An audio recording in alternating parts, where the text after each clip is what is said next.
Hey everybody, I'm Melissa Thornley, and this is our Leaders Doing Good series, where we focus on people in their communities doing good for their communities. And today I am here with Dan. Watch me screw it up now that we're live. Dan Szymczak. You got it. Yes. From Darkest Before Dawn. Darkest Before Dawn is a charity. It's a not-for-profit organization that provides services to people in the service industry. So I'm going to have Dan tell us more about this because Dan founded this charity. In 2012, we lost a very good friend, Jamie Duffy, and his musical partner and myself and another good friend decided that it was time to do something to help. I'm screwing this up. It's live. You can't screw it up. Well, I can. So in 2012, Jamie died, and we started Cold Waves Music Festival, in which we partnered with another non-for-profit for a few years that just went in a different direction than what we wanted to focus on. So we decided that we wanted to focus on an older demographic and the service industry, which is where we all know each other from, and we got tired of losing friends in the service industry. Since Jamie's death, countless people have died due to suicide in our circle, and so we decided we wanted to try to focus on mental health in the service industry, which is a giant ball of wax because there is so much more things that are going on than just mental health issues. So many people are uninsured. The time switch, working the opposite schedule from everyone else, you just hit a lot of walls when you're going to go to doctors that are going to be able to help, who are going to be available in the hours that you're available, that will accept the fact that you don't have insurance or work on a sliding scale. Yeah, there's a lot of extra challenges that you don't even necessarily think of.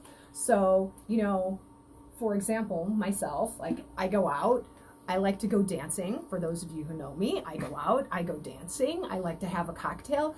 And when we're going out and there's an environment that's created that makes it possible for everybody to have a good time and enjoy ourselves. Meanwhile, there are people that's their livelihood and that's their workspace, and I might leave at midnight or maybe later. Anyhow, don't say, you don't know. Anyhow, I might leave later, but then I go home and I go to bed. Meanwhile, there are people that are still out there working these hours that then go to bed when I'm potentially waking up. So how to deal with managing basic life needs when you're in like a third shift situation, and then the fact that there are all of these additional issues of depression and addiction and suicide prevention and helping people get their lives on track, basically. Yes. We work in an industry where employers aren't required to pretty much do anything. There's not a requirement for offering of insurance. A lot of people work under the table.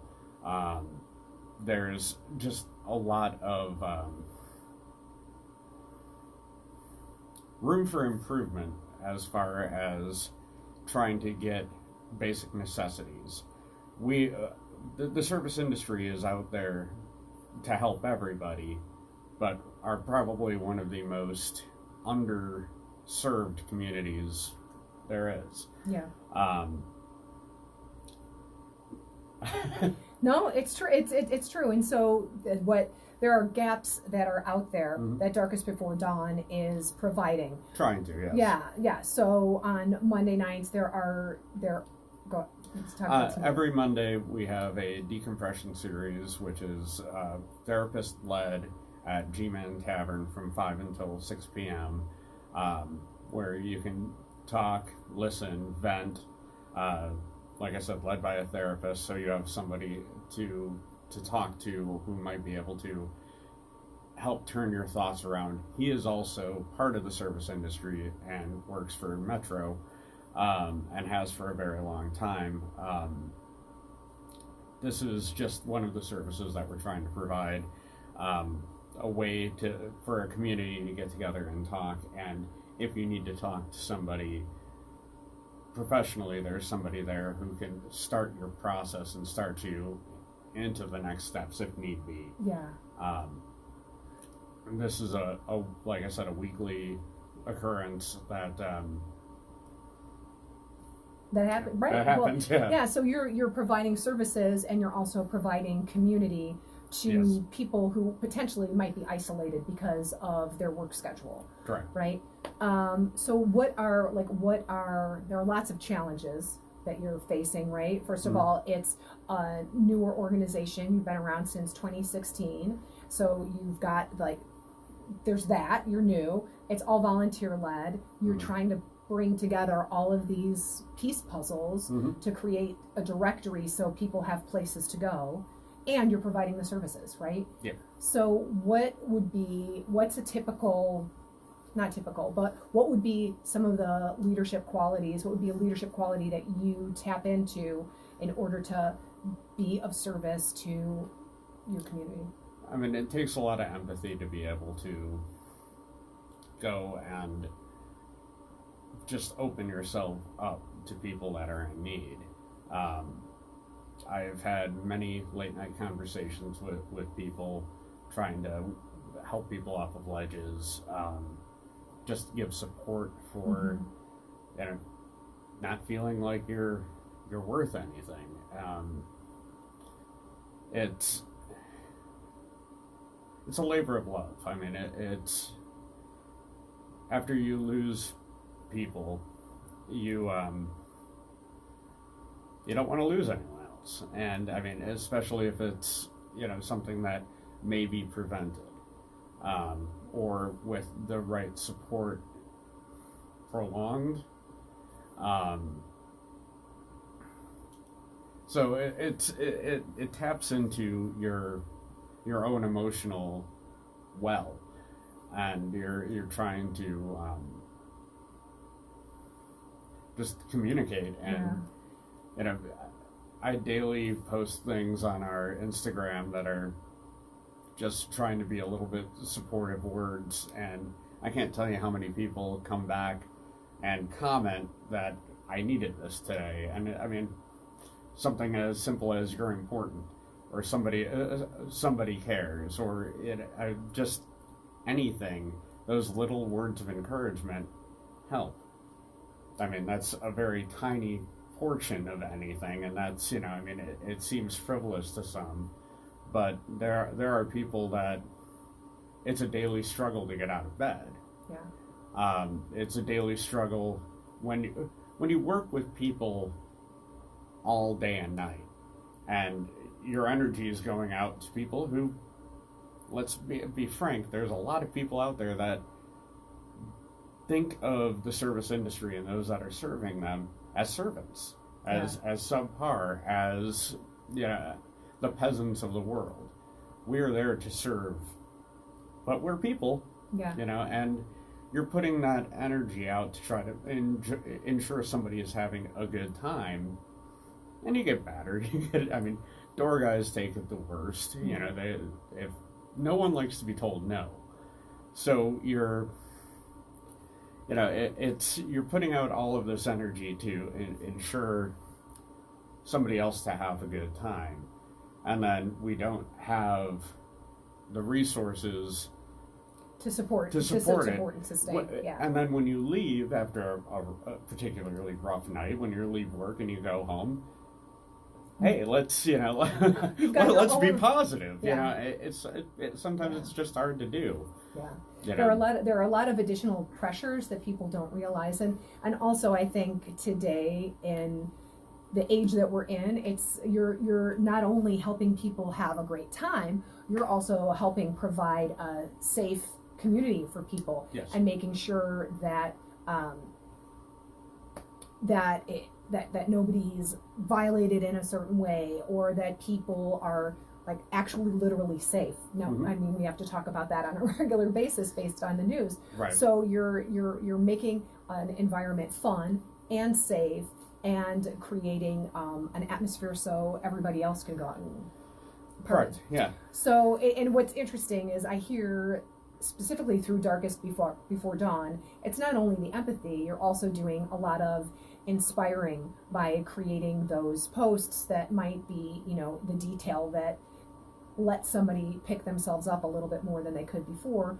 And you also are employing a lot of vulnerability, because you have to in order to have those conversations with people, you're putting yourself in a vulnerable situation too. So that triumvirate, or that trio of empathy, vulnerability, and inspiration is huge. And I think our country is becoming more and more aware of mental health issues, and more accepting of it, and realizing that it's something that we need to deal with. Hey, I see that, Una's watching and Pat's watching. Hey, there are other people out there watching. And I forgot to say this earlier because I got so enmeshed in my conversation with Dan here, that if anybody has any questions, you can always type them in the comments, and we will do our best to answer them. We are in the process of starting to wrap up. And so if you have any questions, now is the time. Get in there. So my last question for you, Dan, is how can the general public out there help support Darkest Before Dawn? The easy answer is donations. As for us being a newer foundation, it's in order to provide any services, you need financial help.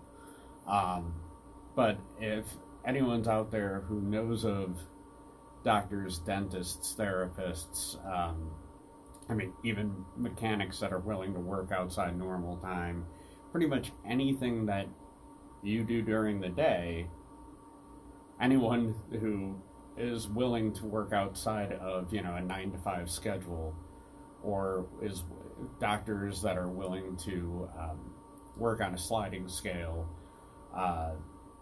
we're looking for the support in that fashion. People that are willing to help in a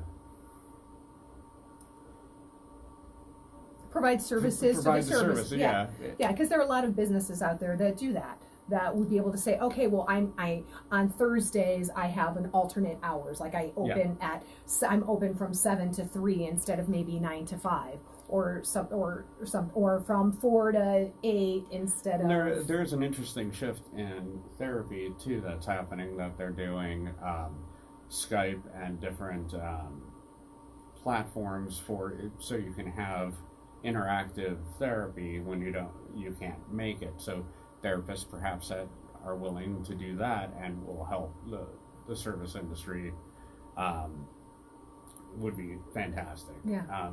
So any support, doctors, dentists, eye doctors, mechanics, therapists, mechanics, trainers, physical therapists. Yes. Yeah. Pretty much anything. I mean, it is trying to put together a network of people, put all of the pieces of the puzzle together, and provide services to a very underserved community. Yeah, that's great. Well, thank you so much for what you're doing. And you can buy a shirt at darkestbeforedawn.org if you would like as well. Oh, you can also buy t-shirts. That's been a theme. Is t-shirts and sweatshirts and swag. So I will put links in the comments below. So for anybody who wants to find out more about Darkest Before Dawn, whether you are looking to be a service provider, or whether you need these services, or whether you know somebody in your life that might need these types of services, all of those would be great reasons to connect with Darkest Before Dawn. And I just want to say thanks again to Dan, and I'm going to say it again so that I can do it. Dan Szymczak. Oh my God, yes. Consonants. I love them. Thank you so much for what you're doing for your community, and we appreciate you. Thank you for having me. Yeah, you're welcome. Okay. Thanks, everyone. Bye, Regina. I see you. Oops.